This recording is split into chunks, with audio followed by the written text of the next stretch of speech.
Hello, everyone, and welcome back. Have you ever noticed that when speaking English, you tend to use the same few words again and again?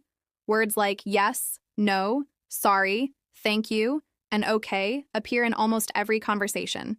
They're useful, they're simple, and they're absolutely correct. However, relying on them too much can make your English sound repetitive.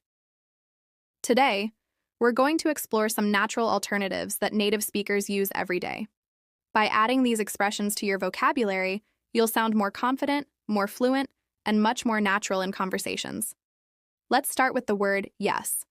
While yes is perfectly fine, native speakers often replace it with more casual expressions.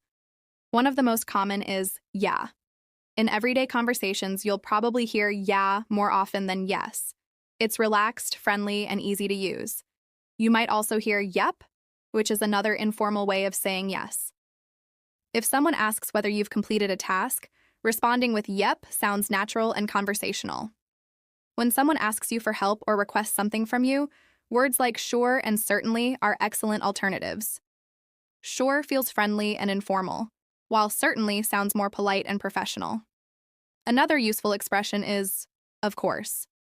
This phrase suggests that you're happy to agree or help. Instead of simply saying yes, you're showing willingness and enthusiasm. Sometimes native speakers don't say yes at all. Instead, they repeat part of the question. If someone asks, "Do you enjoy traveling?" you can answer, "I do." If they ask, "Will you join us tomorrow?" you can simply say, "I will." These responses sound very natural and fluent. Now let's talk about the word no. Just like yes, there are many alternatives. One of the most common is nope. It's informal and widely used in casual conversations. Another option is nah. This one is even more relaxed and is often used among friends. It can also express disbelief or lack of interest. If you want to reject something strongly, you can say, "No way." This expression adds emotion and emphasis to your response. English speakers, especially in Britain, often use sorry as a substitute for no. If someone invites you somewhere and you can't attend, simply saying sorry may be enough. For situations where something seems unlikely, you can say, not likely. If you want to be more direct, expressions like absolutely not or certainly not work very well.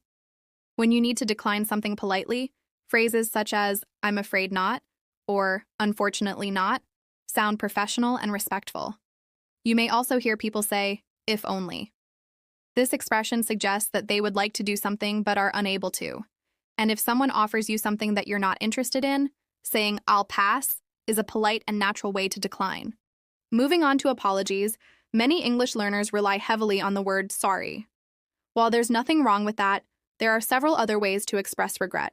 For example, you can say, I didn't mean to. This makes it clear that your actions were accidental. Another useful phrase is, it was wrong of me. This shows that you accept responsibility for your mistake. Similarly, you can say, I was wrong to, followed by the action you regret. A stronger expression is, I should never have, which emphasizes deep regret about something you did in the past. In casual conversations among friends, you may hear the phrase, my bad. It's informal and should only be used for minor mistakes. Now let's look at alternatives to thank you. One creative expression is, you're a star. This means that someone has been especially helpful or kind. Another popular phrase is, you're a lifesaver. People often use this when someone helps them out of a difficult situation. If you really appreciate someone, you can say, I don't know what I'd do without you. This communicates sincere gratitude. You can also use I appreciate it or I appreciate that. These phrases sound warm, genuine, and professional. When someone gives you a gift or makes a special effort for you, it's common to say, you shouldn't have. This doesn't literally mean they shouldn't have done it. Instead, it expresses pleasant surprise and appreciation. In British English, many people use the word cheers instead of thank you.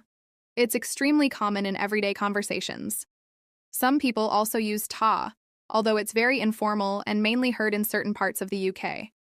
Another cheerful response is simply saying fab, which comes from the word fabulous.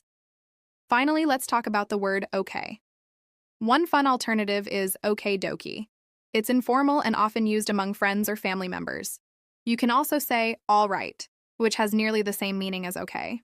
A more formal option is very well. This expression sometimes suggests acceptance, even if you're not completely enthusiastic about the situation. Another traditional expression is right-o, which is still used by some English speakers, especially in Britain. And finally, there's fair enough. This phrase is useful when you understand and accept what someone has said, even if you don't have strong feelings about it. As you can see, English offers countless alternatives to these 5 common words. Learning and using them will help you sound more natural and make your conversations more interesting. The next time you're tempted to say yes, no, sorry, thank you, or okay, try one of these alternatives instead.